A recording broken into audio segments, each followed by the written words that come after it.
Hello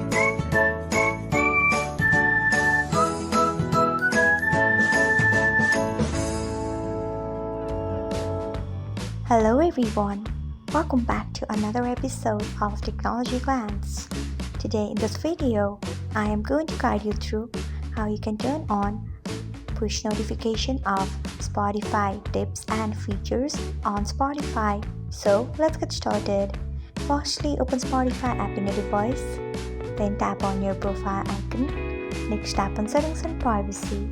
After that, tap on notification. Then scroll until you find Spotify features and tips.